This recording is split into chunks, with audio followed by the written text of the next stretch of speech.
Good morning, my Real News Media TV family. Thank you so much for tuning in this morning, and I'm wishing for everyone a wonderful and a productive day. And in the news this morning, 2 rifles seized in major operation in Westmoreland. 2 rifles and a quantity of ammunition have been seized by police during an intelligence-led operation in Kings Valley District, Grange Hill in Westmoreland on Monday, July 8. Reports are that about 3:30 p.m., a team involved in a coordinated effort by the Westmoreland Divisional Intelligence Unit and other local police teams went to the area and searched an abandoned wooden structure located in a heavily vegetated area. During the search, police reportedly discovered 2 rifles, one of which was identified as a Colt AR-15 rifle. The weapons were found along with 2 M16 magazines containing 49 5.56 rounds of ammunition. Further searches of the surrounding hilly terrain led officers to a hut where 2 level 3 tactical vests were seized. No arrests were made during the operation. Investigations are ongoing.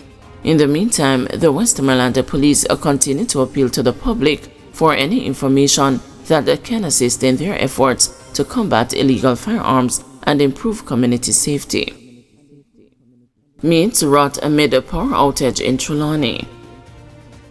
Meat spoilage. That was the main complaint voiced by frustrated residents across the sections of Trelawney on Monday afternoon.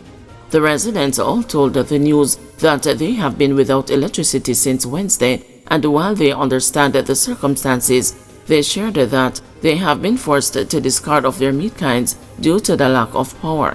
Paul Gordon, a farmer who also prepares and sells food in Jacksontown, explained that he has sustained major financial losses due to the lack of electricity in his First Hill community. He said that approximately 270 pounds of chicken were thrown out on Monday morning as they began to rot away in his hot refrigerator. We have a lot of meat spoil. We did have a lot of chicken because we did kill some chicken the week before and them dip on the fridge. And this morning me have to dispose of them because all of them spoil. Me did have some chicken back one myself, and me have to throw them away too. And some chicken neck, he said. Gordon complained bitterly as he claimed that there has been no communication from the Jamaica Public Service or his elected political representatives. It has been bad because we have no electricity and we don't see anybody to talk to. We don't see no Jamaica Public Service representative or any internet man. We don't see anybody at all. Me did say them have a little man a walk around, but I am not even sure if he is my counselor, he said. At the same time, Gordon told the news that while he is not discouraged, he cannot envision how he will build back his business to where it once was. You know, said this will affect my business bad because right now me can't even buy back all of those things. My business is my living, and me have a daughter going to high school. So come September morning, me not even know how she'll go back to school. Me don't know what to do, said Gordon. Similarly, Christopher Smart, a welder in Jacksontown, said that he too has been forced to get rid of the perishable items from his refrigerator. He said that he had recently received a piece of pig trotters and was looking forward to indulging in the delectable meal. However, he had to dispose of it as a stench reeked from his kitchen. "A whole heap of stress me under. I want whole hog foot me off the dash way, and that burned me to my heart," said Smart. Smart also complained of a lack of communication. However, he told the news that residents in sections of Trelawney are still without a proper cell service. "Only the local police them what we have as to our town and look out for we. We not see nobody else," said Smart.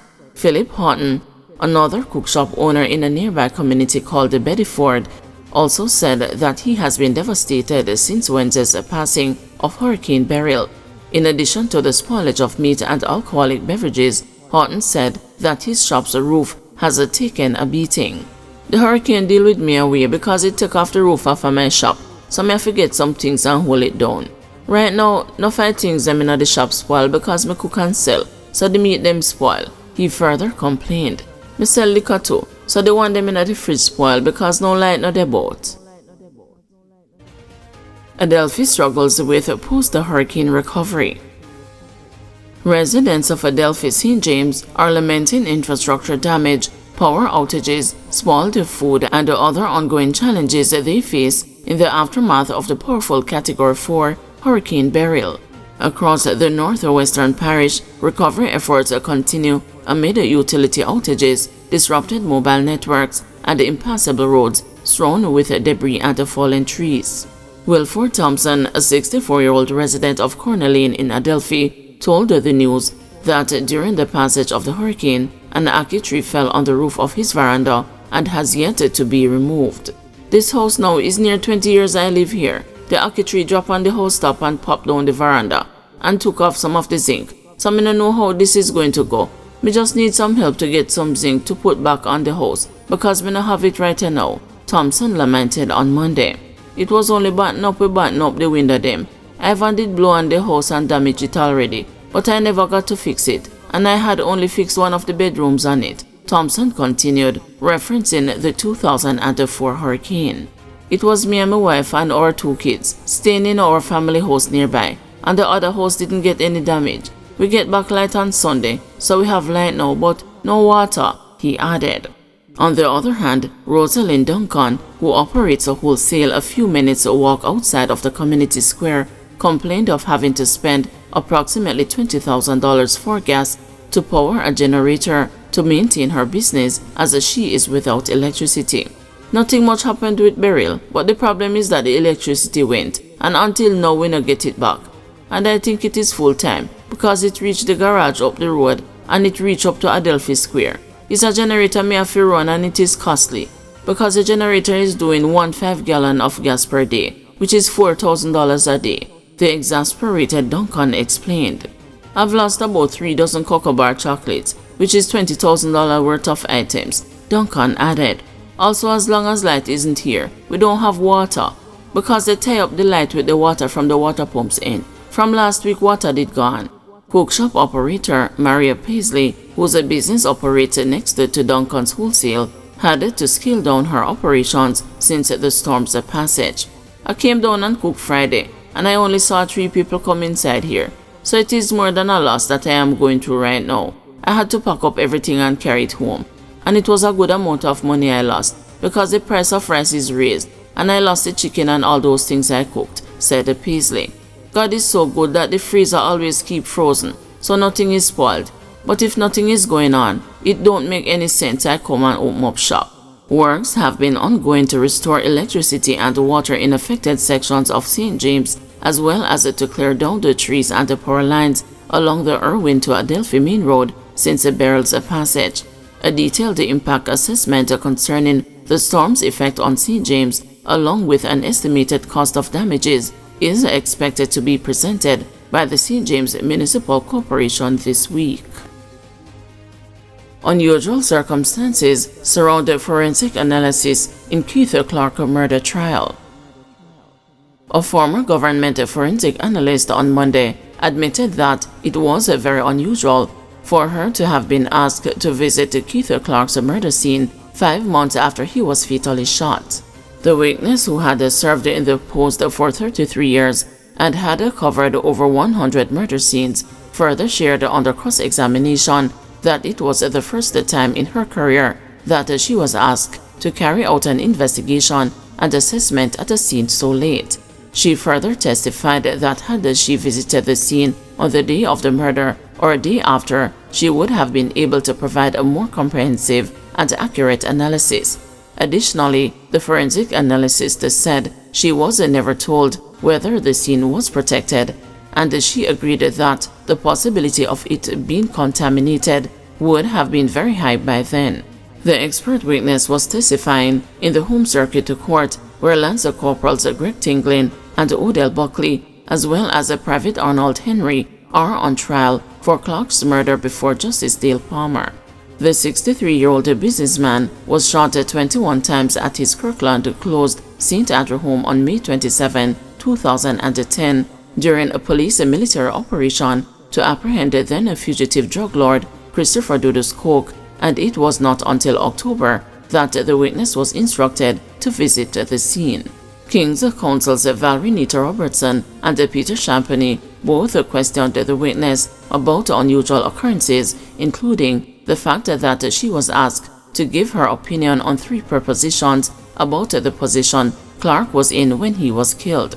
Earlier in her evidence in chief, she testified that the Independent Commission of Investigations gave her 3 possible scenarios as to Clark's position when he was shot, but only one was likely. She said she was inclined to refute the idea that he was shot while lying on top of the closet, as there was no blood stain observed atop it. Furthermore, she said there was also no evidence to suggest that he was shot again when he fell to the floor. But the witness told the court that it was more probable that Clark was shot while climbing down from the closet.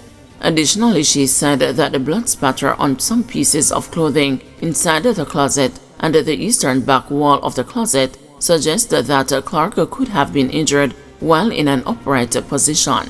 However, while being questioned by Nita Robertson, who is representing Tinklin, the witness admitted that it was equally unusual for her to have been given scenarios and to provide an opinion. "I don't recall having this proposition put to me in my tenure," she said. When similarly questioned by Champagny, she said it was the first in her career that she was being called on to give her opinion on the propositions and to visit a murder scene 5 months after the incident. She said that normally, as an expert, she would have been required to examine the scene without anyone giving her any theories. Asked by Nita Robertson if she was aware of the basis for the propositions, the witness said they probably resulted from what was in the media. At the same time, the witness, during re-examination by the Crown, said that the proposition did not affect her ability to come up with an independent finding. Clark's widow and daughter previously testified that they witnessed Clark being shot while climbing down from the closet with his back turned to the soldiers. Clark's daughter Brittany had insisted that he was shot at the window while coming down. But during questions from Champagny, the expert witness ruled out the idea that the witness was shot at the window. She said she never saw any blood spatter on the window or the walls around the window. She could recall that she had seen a curtain and whether it had blood marks, but was certain there was no blood stain or spatter on the window. She was also questioned about the blood stain that was seen in the dining room and the washroom area of the 2nd floor, and indicated that a test done on the marker scene in the washroom confirmed that it was human blood. According to her, the source of blood could have been from someone bleeding or from blood-soaked clothing, but she said the test done was only to confirm whether the substance was blood. At the same time, when asked about the findings of the test done on the blood sample taken from the master bedroom, she said it could not confirm who one of the profiles belonged to and that the sample taken from the deceased was inconclusive. The trial will continue today. Guys, thanks for watching. Please join us this afternoon at 2 p.m. for another news update.